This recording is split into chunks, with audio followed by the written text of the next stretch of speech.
سبحان الله والحمد لله ولا إله إلا الله الله أكبر سبحان الله والحمد لله ولا إله إلا الله الله أكبر سبحان الله والحمد لله ولا إله إلا الله الله أكبر سبحان الله والحمد لله ولا إله إلا الله الله أكبر سبحان الله والحمد لله ولا إله إلا الله الله أكبر سبحان الله والحمد لله ولا إله إلا الله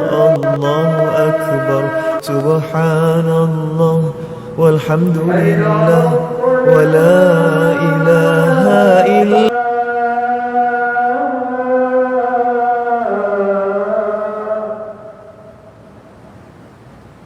حي على الفلاح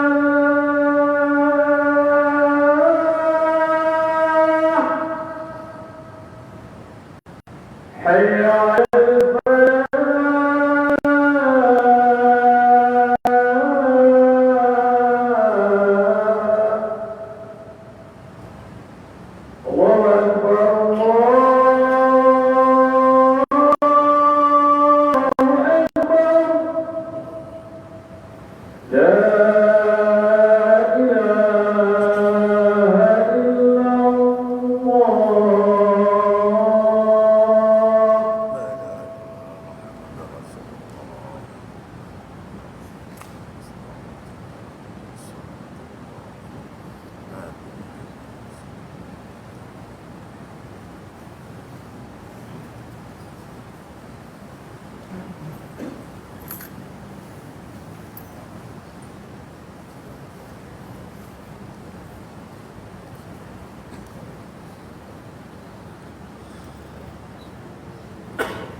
Assalamualaikum warahmatullahi taala wabarakatuh. Waalaikumsalam.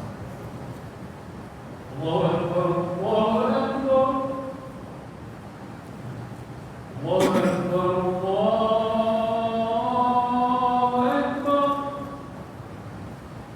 Asyhadu an la ilaha illallah. Asyhadu an la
dirahmati Allah.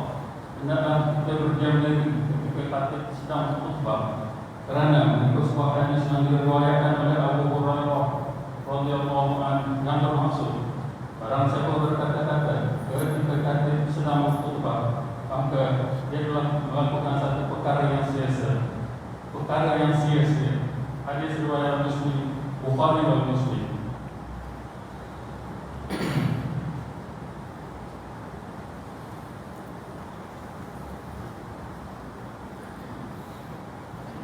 Alhamdulillahil qail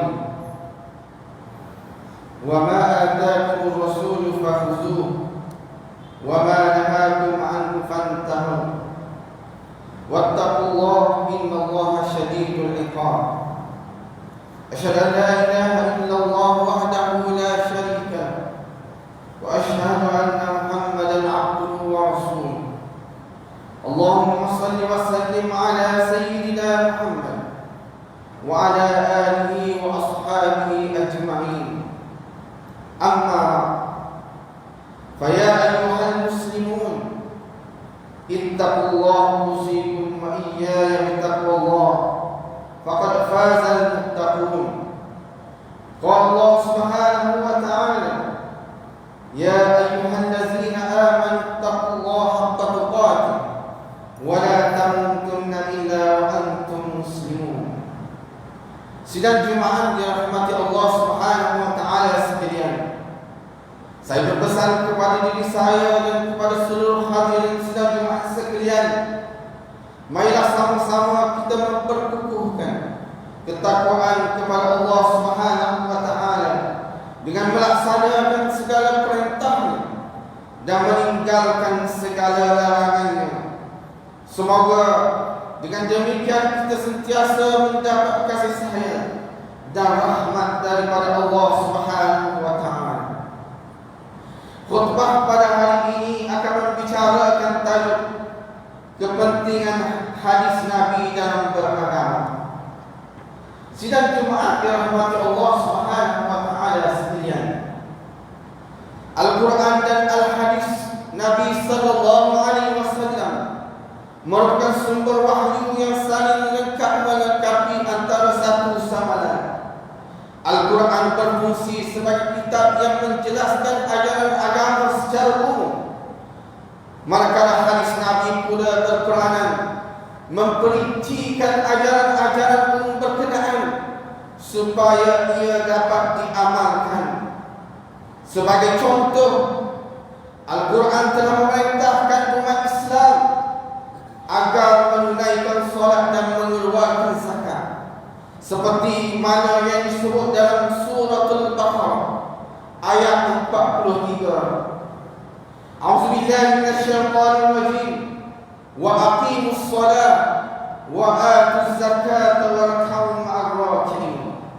Maksudnya, dan dirikanlah solat dan keluarkanlah zakat, serta rukuklah kamu, iaitu berjamaah bersama dengan orang-orang yang rukuk. Namun ayat ini hanya menjelaskan perintah solat dan zakat secara umum dan tidak memperincikan hal-hal yang berkaitan.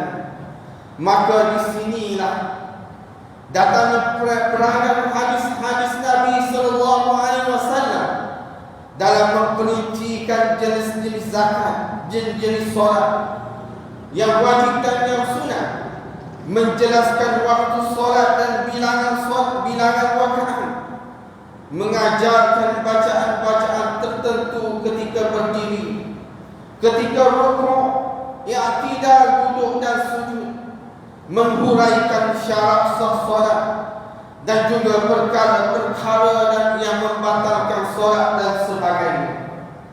Demikian juga dengan ibadah zakat.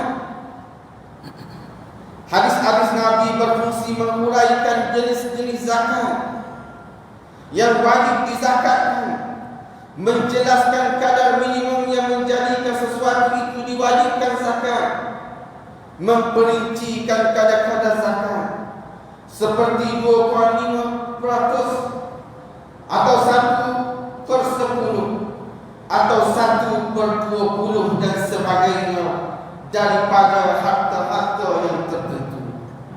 Semua perincian ini tidak akan diketahui andainya tidak ada hadis Nabi yang memberikan penjelasan dan perincian terhadap perkara tersebut.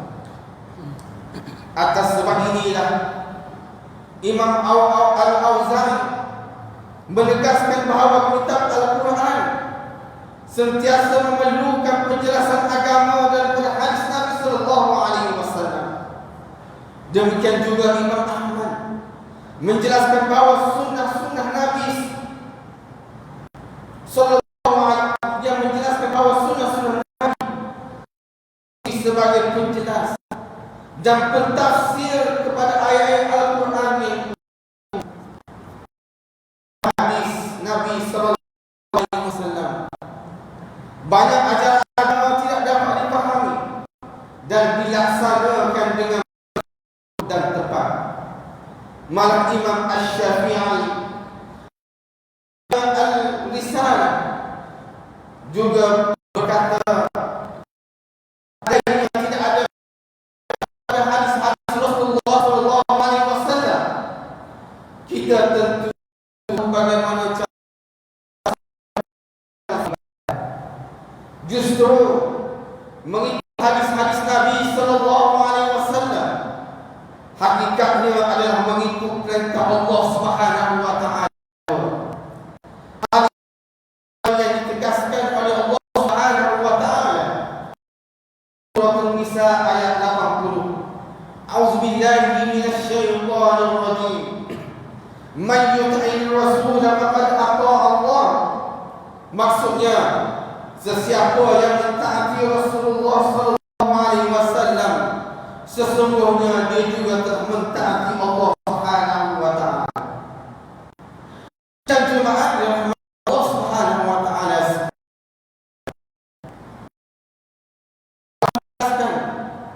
bahawa hubungan hadis dengan Al-Quran dalam 3 bentuk dan kain. Hadis Rasulullah sallallahu alaihi wasallam berperanan sebagai perkara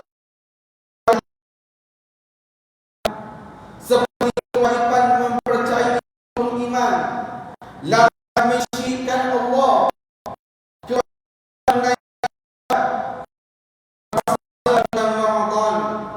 melaksanakan tegahan menderhaka kepada keharusan berjual beli dan yang sama dalam hadis Nabi sallallahu alaihi wasallam sebagai pengukur terhadap apa yang telah disebut di dalam Al-Quran.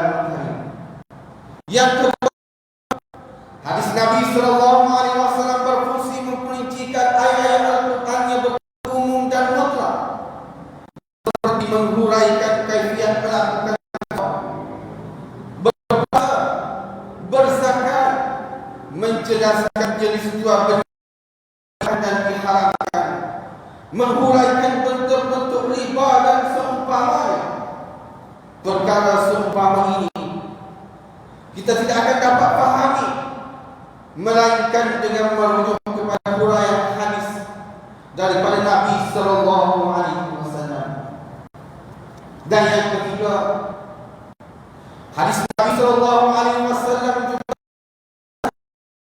perkara-perkara yang tidak pernah Al-Quran, sama ada dalam bentuk mewajibkan, mengharamkan atau mengharuskan sesuatu perkara, seperti mengharamkan pemakaian emas dan sutra kepada kaum lelaki, menegakkan haiwan-haiwan yang bertaring dan berkuku tajam, keharusan kontrak perniagaan seperti kontrak pelaburan, perkongsian untung rugi dan sebagainya.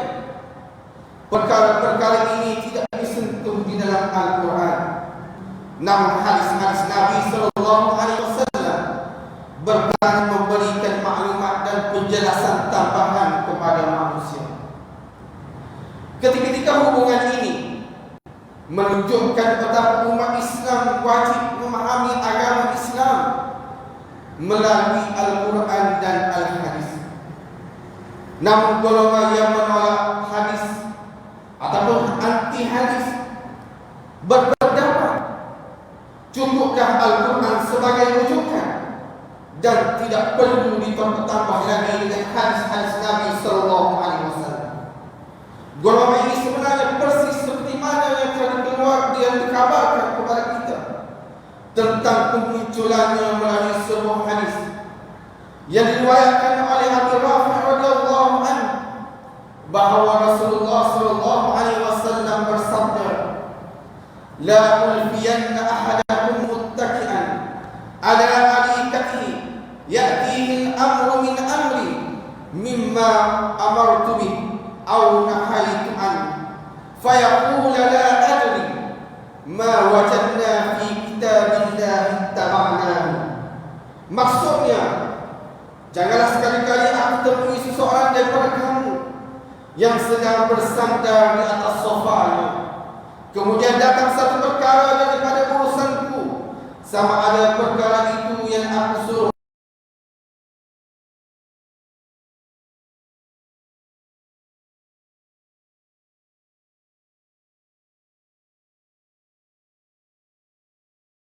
temui dalam kitab Allah Subhanahu wa taala sahaja yang akan kami ikuti. Sedangkan mengambil hadis dalam beragama bukanlah berarti kita mengetepikan ajaran Al-Quran, malah merujuk kepada hadis dan sunnah Nabi sallallahu alaihi wasallam itu sendiri adalah sebahagian daripada suruhan Al-Quran. Lihatlah bagaimana Al-Quran sendiri telah memerintahkan kita supaya mentaati Rasulullah sallallahu alaihi wasallam dalam suruhan dan tegahannya menerusi suratul Hasyr ayat 7 seperti mana yang disebut pada awal khutbah ini, yang bermaksud daripada apa jua perintah yang dibawa oleh Rasulullah kepada kamu, hendaklah kamu terima dan amalkannya. Daripada apa jua yang ditegahkan kepada kamu, hendaklah kamu patuhi larangannya. Dan bertakwalah kamu kepada Allah Subhanahu wa taala. Sesungguhnya Allah amat berat azab seksanya. Justru umat Islam tidak boleh mengasingkan hadis daripada Al-Quran, kerana ia menimbulkan salah faham dan kesesatan dalam beragama. Secara logiknya, jika hadis Nabi sallallahu alaihi wasallam ditolak dan tidak diamalkan, bagaimana kita dapat mendirikan solat dengan betul? Bagaimana cara kita nak berpuasa? Harta apakah yang wajib dizakatkan? bagaimanakah proses ibadah haji kita lakukan? Apakah ciri-ciri halal dan haram yang terdapat dalam jual beli dan sebagainya? Separuh daripada ajaran ini tidak dapat dilaksanakan jika hadis Nabi ditolak ke tepi dan tidak diamalkan. Demikianlah pentingnya hadis Nabi dalam beragama. Tanpa hadis, tentunya umat Islam tidak mampu untuk melaksanakan amalan-amalan agama. Barangkali setiap orang akan melaksanakan ajaran agama mengikut selera dan kefahaman masing-masing. Ini akan menyebabkan agama Islam dilihat sebagai cacat berba dan tidak bersistematik. Justru bagi membetulkan asas dalam beragama, Rasulullah SAW mengingatkan umatnya agar menjadikan Al-Quran dan hadis sebagai sumber rujukan secara bersama. Hadis daripada Abu Hurairah radhiyallahu anhu bahawa Rasulullah SAW bersabda, "Inni qad taraktu fikum syai'ain lam tadillu ba'dahuma, kitab Allah wa sunnati." Maksudnya, sesungguhnya aku telah meninggalkan untuk kamu dua perkara. Kamu tidak akan sesat selama-lamanya sekiranya berpegang dengan kedua-duanya, yaitu kitab Allah, yaitu Al-Quran dan sunnahku, yaitu hadis Rasulullah SAW. Sidang jemaat yang dirahmati Allah Subhanahu wa taala sekalian, mengakhiri khutbah pada hari ini terdapat beberapa kesimpulan dan pengajaran yang boleh kita ambil dan kita fikir dan renung secara bersama. Yang pertama, umat Islam wajib memahami bahawa ajaran Islam hanya dapat dilaksanakan dengan betul apabila kita merujuk kepada Al-Quran dan hadis-hadis Nabi SAW. Yang kedua, umat Islam mestilah menolak golongan anti hadis, golongan yang mempertikaikan keperluan hadis, dan golongan yang berfahaman liberal, sekular dan sebagainya. Yang ketiga, umat Islam wajib menyadari bahawa menolak hadis dalam beragama akan menyebabkan ketimpangan dalam amalan, kesesatan dalam memahami ajaran Islam, dan menyebabkan amalan kita tidak diterima oleh Allah Subhanahu wa taala. A'udzubillahi minasyaitonir rajim. La taj'alu du'a ar-rasul bainakum ka du'a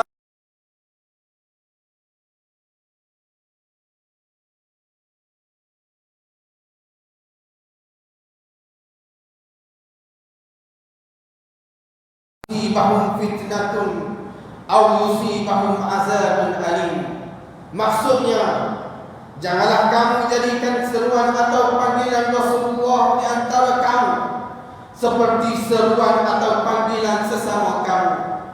Sesungguhnya Allah mengetahui orang-orang di antara kamu yang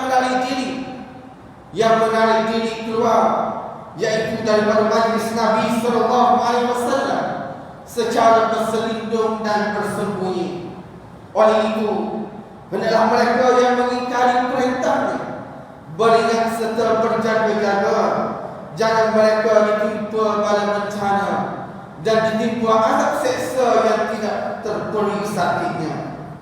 Barakallahu li wa lakum fil Qur'anil azim wa nafa'ani wa iyyakum bima fihi min al-ayati wa dzikril hakim wa taqabbal minni wa minkum tilawatan innahu was-sami'ul 'alim. Aqulu qawli hadza wa astaghfirullahal 'azim li wa lakum wa lisa'iril muslimina wal muslimat wal mu'minina wal mu'minat fastaghfiruhu innahu huwal ghafurur rahim.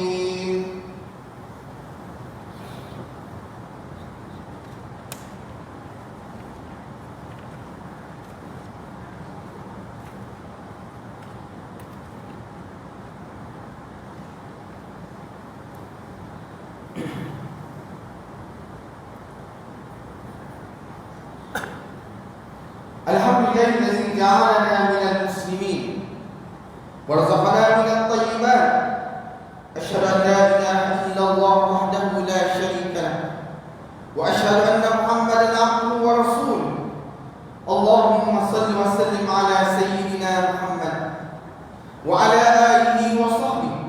ومن تبعهم بإحسان إلى يوم الدين. أما بعد، فيا عباد الله اتقوا الله، أوصيكم وإياي بتقوى الله فقد فاز المتقون.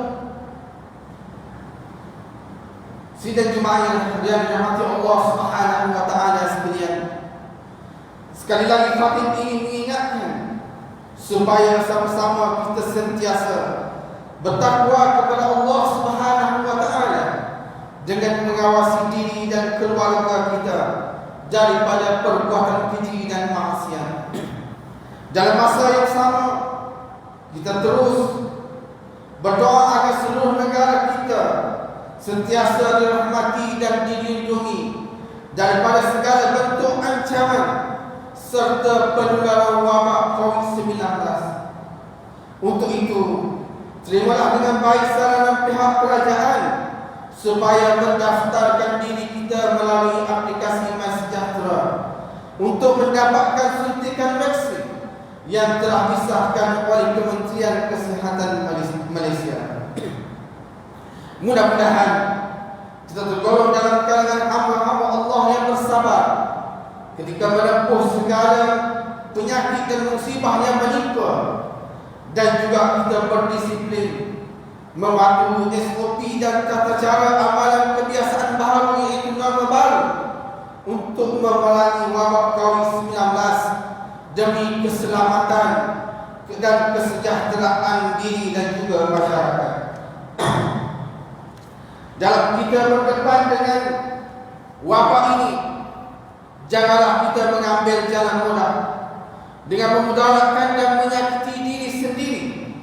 Kita mestilah berjiwa besar, sabar dan kuat mental serta fizikal berasaskan keimanan yang mantap kepada Allah Subhanahu wa taala.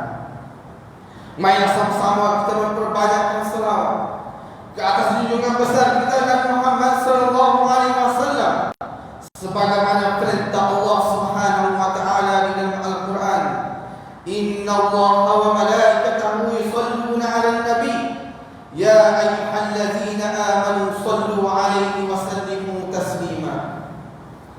Allahumma shalli wa sallim 'ala sayyidina Muhammad wa sayyidina wa maulana Muhammad sayyidil mursalin. وارض اللهم عن أصحابه وقرابته وأزواجه وذرياته أجمعين. اللهم اغفر للمسلمين والمسلمات والمؤمنين والمؤمنات الأحياء منهم والأموات إنك سميع قريب مجيب الدعوات ويا قاضي الحاجات. اللهم أعز الإسلام والمسلمين، اللهم أعز الإسلام والمسلمين، اللهم أعز الإسلام والمسلمين، وأهلك الكفرة والمبتدعة والمشركين، ودمر أعداءك أعداء الدين، وانصرنا على القوم الكافرين. اللهم إنا نسألك ونتوسل إليك بنبيك الأمين، ونسألك بأسمائك الحسنى وصفاتك العظمى أن تحفظ بعين عنايتك الربانية وبحفظ وقايتك الصمدانية جلالة ملكنا المعظم سلطان سلامة سلطان شرفدين بن شاه الحاج ابن المرحوم سلطان صلاحuddin Abdul Aziz Shah Al-Haj. اللهم علم العون والهداية والتوفيق والصحة والسلامة منك لولي أحد Selangor Tengku Amir Syah Sultan Syarafuddin Idris Shah Al-Haj fi amnin wa salahin wa afiyatin bimannika wa karamika ya zal jalali wal ikram. Allahumma atil umrahuma yuslahaini wa lil muwazzafina wal ra'iyyati wal bilad wa balligh maqasidahuma li tariqil huda wal rasyad. Ya Allah, Engkaulah Tuhan yang Maha Berkuasa. Kami bersyukur kehadirat-Mu yang telah menghuniakan rahmat dan keberkatan kepada negeri ini, yang terus sejahtera dan maju, serta rakyatnya bersatu padu di bawah naungan dan pimpinan raja kami sebagai ketua agama Islam di negara dan negeri ini. Ya Allah, jadikanlah kami ini hamba-hamba-Mu yang sentiasa meninggi hindarilah kami dari kelompok dan golongan yang suka mencela, mencaci dan menghina agama-Mu.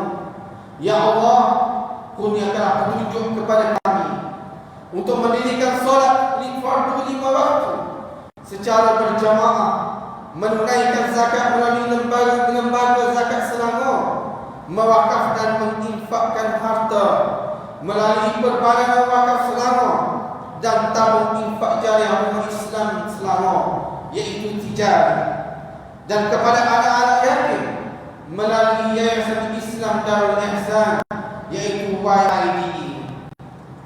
Allahumma ya dafi'al bala idfa' anna hadzal waba' wal bala wal marad wasyada'id wal mihan bilutfika ya latif innaka ala kulli syai'in qadir wa bil ijabati yadir.